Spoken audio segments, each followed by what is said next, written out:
মেয়েদের জীবন ছোটবেলা থেকে যেমনই হয়ে থাকুক না কেন, বিয়ের পরে মেয়েদের একটা নতুন জীবন হয়, যে জীবনে অনেক ডিসিপ্লিন মেনে চলতে হয়। আর যদি তা করতে পারো তাহলেই শ্বশুরবাড়ি সবার প্রিয় হয়ে উঠবে। ঠিক তেমনই আমি আমার নিজের সব আরাম ভুলে ভোরবেলা ঘুম থেকে উঠে পড়লাম খিচুড়ি রান্না করার জন্য। বাইরে কিন্তু তখনও বেশ অন্ধকার ছিল, তবুও আমি চলে আসলাম খিচুড়ি রান্না করব বলে। হ্যালো এভরিওয়ান, আসসালামু আলাইকুম। সবাই কেমন আছেন? আশা করি সবাই অনেক ভালো আছেন।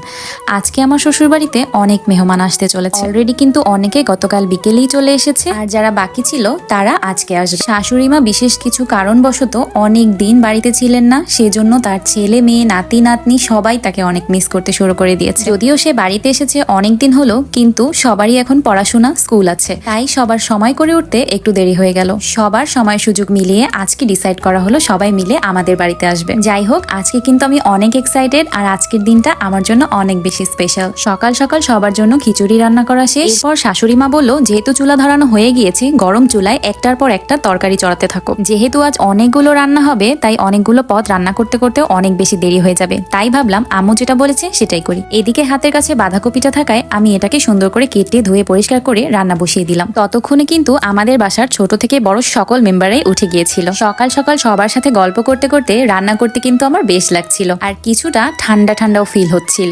অনেক বেশি ভোরে ওঠা হয় না বলে সকালবেলার যে শীত শীত অনুভবটা সেটা এখনো পর্যন্ত পাচ্ছিলাম না। তবে আজ অনেক বেশি ভোরে উঠেছি বলে একটু হালকা শীত শীত লাগছিল। তো এই তো আমি এখানে বাঁধাকপিটাকে ধুয়ে সুন্দর করে ভাজতে দিয়ে দিলাম। এটা রান্না হতে হতে অন্য যা রান্না হবে তা কিন্তু গোছানোর কাজ চলছিল। শীতের সিজনের কিন্তু এইটাই মজা, অনেক রকমের সবজি খাওয়া যায়। আর বাঁধাকপিটা তো আমার অনেক বেশি পছন্দ।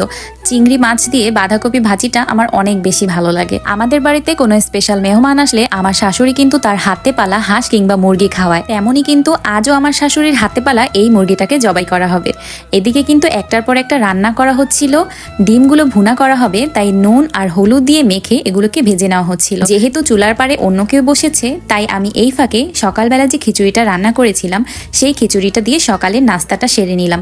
নাস্তা সেরে এসে দেখি ডিম ভুনার কাজ চলছে। এখন কিন্তু চুলার পারে আর আমি বসে নেই, একদিকে আমার ছোট ননদ বসেছে, আর একদিকে বসেছে আমার ছোট যা। আমার ছোট যা আর আমার ছোট ননদ দুজনেই কিন্তু রান্নায় অনেক বেশি এক্সপার্ট, আর ওনাদের হাতের রান্না খুবই মজা হয়। এদিকে আমি কি করব সেটা ভাবতে ভাবতে চিন্তা করলাম, পোলাও যেহেতু রান্না হবে, তাই পোলাওয়ের চালগুলোকে প্রথমে ধুয়ে পানি ঝরান দিয়ে রাখি।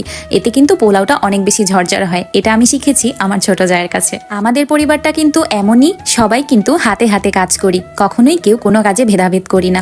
আর এটাই অনেক বেশি আনন্দের। আল্লাহ যেন আমাদের এই পরিবারটাকে সকল কুনজর থেকে রক্ষা করেন। আমরা সকলে যেন এভাবে মিলেমিশে আজীবন থাকতে পারি। এদিকে আমার বড় যা তাদের গাছের একটি জাম্বুরা নিয়ে আসলো সবাইকে খাওয়াবে বলে। এই তো সে জাম্বুরাটাকে ছিলে নিল, আর এটা এত বেশি রসালো ছিল আর অনেক বেশি মজার ছিল। এগুলো কিন্তু কোনো সার বিষ ছাড়াই আমাদের গাছে হয়েছে। আমরা কিন্তু বাড়িতে বসে সবকিছুই অর্গ্যানিক খেয়ে থাকি। গ্রামের বাড়ির এটাই একটা মজা। এদিকে এক এক করে আমার ছোট যা আর ননদ সকল রান্নাগুলো করে নিচ্ছিল। ছোট যা রান্না করছিল গরুর মাংস, আর ননদ রান্না করছিল পোলাও। তো আজ এই পর্যন্তই। সবাই ভালো থাকবেন, সুস্থ থাকবেন। আল্লাহ হাফেজ।